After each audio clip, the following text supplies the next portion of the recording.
Hey everyone, we're here to do the recap for Days of Our Lives this week. We've got some crazy stuff happening. Sure do.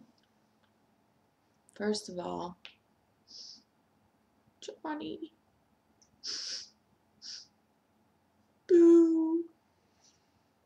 That was sad. That was so sad.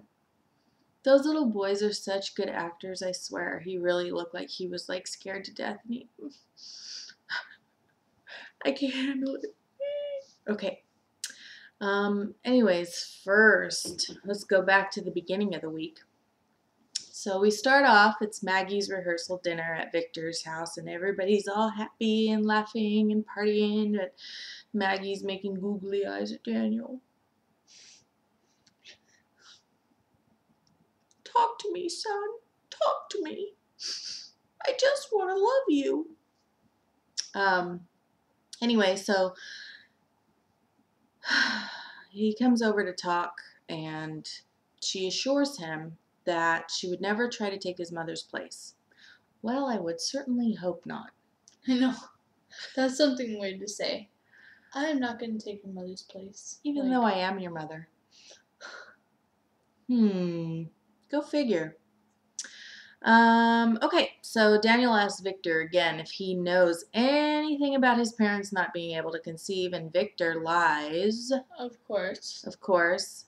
Oh, and then they show Henderson in the background, and I'm like, oh, please, God, don't let him speak. He's terrible. He needs acting lessons really bad. Oh, of course, in traditional soapdom, Maggie asks Victor, are you sure we're going to get married when there's any secrets between us? I would venture to say yes to that one. Yeah. Yeah. So at first, looks like no one's going to be able to make it to Maggie's wedding because of this blizzard that's going on. She debates on canceling and then decides not to because Daniel gives her this little talk and it's really cute. And he's like, you should just do it because, and then Melanie's there and she's like, well, how would you feel if you woke up tomorrow and you're not Mrs. Victor? I didn't like how She's Daniel, so cute. Afterwards was like, yeah, when Maggie left and was all excited, he was just like had those looks, like, I don't really want to do this. He did have a weird look on his face. I was just like, be like, Daniel, you better recognize, because do you know how lucky you are to have a mother like Maggie? Please, get over yourself. So she asked Daniel to give her away, and he agrees, and then that's when he had that weird look on his face. It's like, get over it, dude. So yeah, Mags and Vic tie the knot. It's really cute and sweet, and Melody's there with her big smile in the background, like, I'm so excited. Yeah. So then we go over to EJ, who is rehearsing his speech, and he's like, oh, I don't like this. I sound like a used car salesman, and who wrote this crap? And then, who wrote it? That would be Nicole.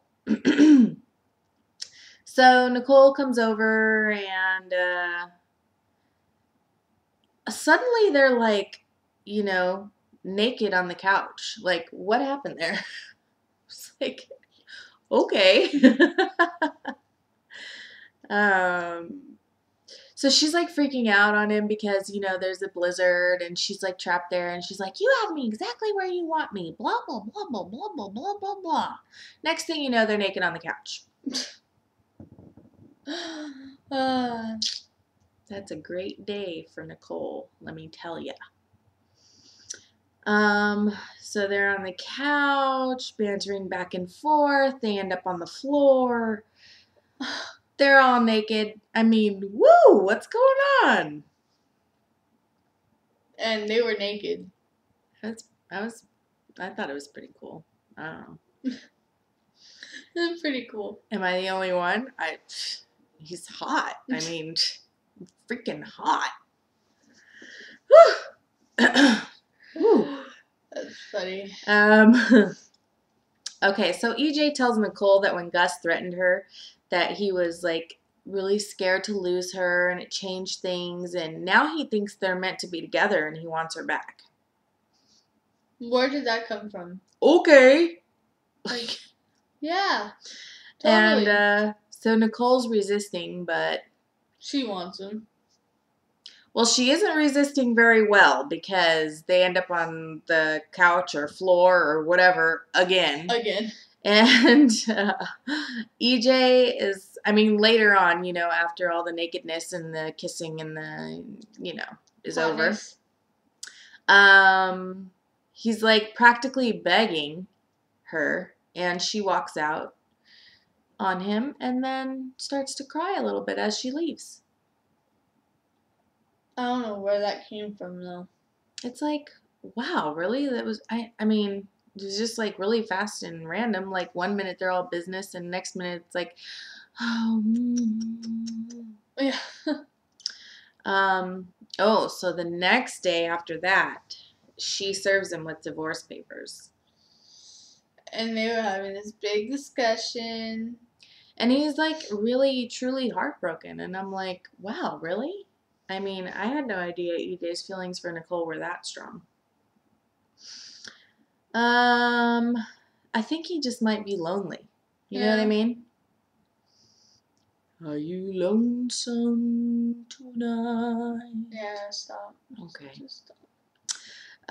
Okay, so cut over to Brady and Madison. Can you guys just like do me a favor? Just like write a comment, right there. Write a comment. And let me know how you feel about Brady and Madison, because I just feel like it's a tad bit forced. I don't know. What do you think? I think it's not there. Like, it's not for them. There's no chemistry. I mean, it's just my opinion. Don't get mad at me. But I don't see the chemistry, and I'm not very interested to see what happens with those two. And now I could be in the minority, but you know, these scenes are just like, you know, they're flirting and they have so much in common, and then suddenly they're feeding each other snacks out of the vending machine, and it's like, oh, you got Big Lebowski on your computer, high five, like, you know, it's just forced. It's too much, and that's just my opinion. So, but it was pretty funny the next day when he plays a trick on her and he's like, oh, it was so good, baby. And you were so wild and crazy. And she's like, oh my God, like, what did I do? I drank too much and you took advantage of me. That was pretty funny. Yeah, that was good. But, I mean, later on, like, they end up opening up to each other and they're like, you know, telling their little secrets. And, Brady tells her about his mom, Isabella, and how he misses her. And then later on, Madison convinces Brady to go see John, and she goes with him. Weird. It's like she's supposed to be his business partner, and all of a sudden she's going to meet his family. I mean, it's weird. It just means that she wants him. So anyway, we have 3 couples trapped because of this blizzard. We've got Brady and Madison, we've got EJ and Nicole, and we've got Jack and Jennifer. So Jack's freaking out in the cabin. He's having like post-traumatic stress, and we have Bradison drinking wine. We have Joel drinking wine and eating dinner, and then we have Jackifer.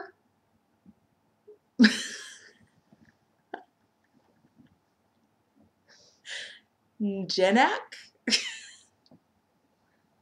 It would just be Jennifer. They don't have a name. Oh my gosh. It would. It would just be Jennifer, because Jack and Jennifer. I'm going to say Jackifer. I like Jackifer better. Anyway, so Jackifer is freaking out. Jack's like, oh, you know, it must be so hard to be an actor and do scenes like that, because it's like, hey, Matt, I need you to act crazy and like, you know, like hit the door a couple times and then grab onto this chair and like, I mean, I don't think it's that hard for him though. It must be hard though to make it like look convincing and not silly. Not for him. Okay, it's just me then. He's just crazy. So anyways, we got all these couples trapped and they're like whining and dining and doing funky freaky things. So anyway, that's like over in a day. And then we go to when they get home, Jennifer wants to talk to Jack. Jack doesn't want to talk about what happens. And then suddenly they end up kissing. And guess who sees? Ding ding. Score 3 for Jack. Just saying. So yeah. Daniel just happened to walk up and see him kissing. So not cool. Please tell me when Daniel and Brady became the best of friends. I know. Because all of a sudden they're like running together and then, they're joking and laughing and being friends. And they talk about like the no sex clause, which was actually a pretty funny scene. But like, when did they become friends? It's weird. And then they're like boxing together. And Yeah. I didn't even know they knew each other. But okay. Comment if you know the answer to that one. Right there. Yeah. So Daniel sees Jennifer kissing Jack. And that's about it. Turns around and walks away. Sorry, Daniel. That must have sucked. Chad, Sunny, and Will, they're working on debugging their website. And, oh my gosh, Chad was so funny. He's like, "Como say what?" Remember that? He's like, and then it's him and Sunny and Will. And he's like, ladies, we have to keep this in the vault. I think that's a little bit of Casey shining through into Chad. What do you think? Because we've seen him in person a million times, and that's totally Casey's personality. So it's like dead on Casey. So I don't know if he's like ad-libbing or what, but that's definitely Casey's personality. That was funny. So later, what's up with him confiding in Melanie and not Abby, his girlfriend, about the website? I was like, yeah. No, Chad. Gia. Not a good idea. That's gonna be bad because watch when Abby finds out that Melanie was keeping secrets from her with him. She is gonna be so mad. I don't even know if I want to see this. Mm-mm. Whew. Ooh, speaking of Abby though, her and Jack have a moment. They like make up and it's like, she apologizes and then they like bond a little bit. It's kind of cool. Mm-hmm. Rafe and Carrie, they go out to lunch. They're being all cutesy with each other. That's happening soon. Can't wait for that. Okay. Marlena decides to hypnotize John. And as he's being hypnotized, he's like, I killed a man. And everybody's like, what? He's like, it was an order.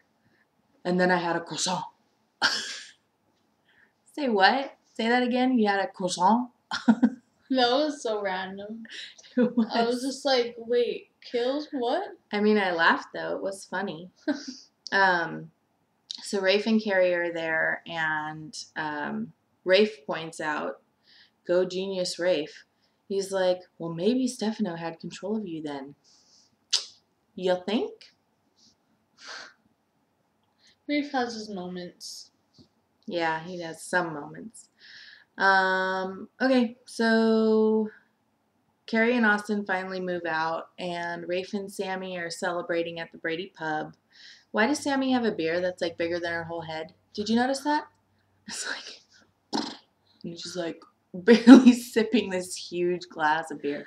Anyways, Austin is concerned about Carrie being on the case, obviously because everybody wants to kill John, so it's not a very safe thing that's going on right now for her.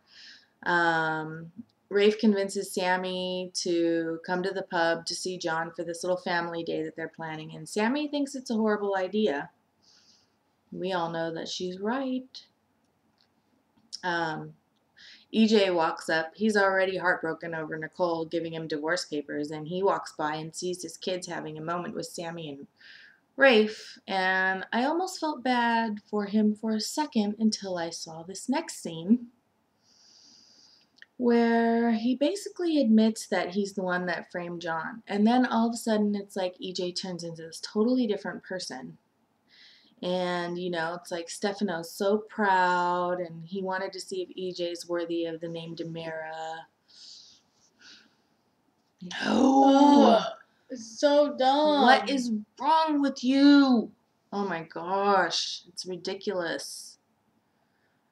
I was really, really angry. And then it's like, all of a sudden, instead of Johnny, he's Giovanni. And, he wants him to be the next, heir to the whatever. Makes me so mad. I thought he wanted better for his son. And now all of a sudden it's like him and Stefano are like, doop, right on the same page. No bueno. Not cool. It's really not cool. What is wrong with you, EJ? Oh. Oh, so Hope and Jennifer, they're discussing this baby picture that we also know is at the Demira mansion, but they don't know that yet. They also find a paperweight given to Alice by Stefano. Very Dun, interesting. dun, dun. And these are the days of our lives. Okay, so that's pretty much it. I think the really good stuff is going to happen next week. So the grand finale is that it's John's court date / family day. Everyone's coming to the pub, and Sammy and the kids come, and they made pictures for John, and Sammy and John hug and have a nice little moment, and Allie and Drake did a really good job with that scene. She kind of teared up a little bit, and when she gave him a hug, right? Yeah. It was pretty good. So all this time, as everybody's arriving, we see this guy with a gun. And we're like, great. They have this crazy music playing, and he's getting the gun out of the case, and it's like, oh gosh, here we go. So John's playing with the kids, and shots are fired, and it's like over and over and over again. It's like, everybody get down, everybody get down, and then the shots. Roman screaming. Yeah, I thought that was funny. And then it's He's like, like, ah! I'm like, dang, Roman. okay, you could say it 10 times. Hey, he hasn't had a scene in a while. He's like ready to let it all go. I know. He's pulling out all the stops. He's like, all right, He's guys. really thinking, why? He's like, let me show you that I can act, okay? He's like, ah. Everybody down. But then it's like, is everybody okay? Is everybody okay? You okay? Yeah, I'm okay. Are you okay? Yeah, I'm okay. And then everyone's going to get up and it's like, ah. And then there's more shots. And it's like, geez, is this guy ever going to quit? He like shoots like 4 times. And doesn't even hit one person. Right. Something wrong with your crosshairs? So anyway, shots are fired, and then at the very end, Johnny's missing. And EJ's like, this wasn't supposed to happen. EJ, I'm so mad at him right now. I mean, it's not his fault, it's the writers, but still. Why did they do that? It's a bad idea. Anyways, thanks for listening. We're done for now, and we'll see you next week. See ya. Adios.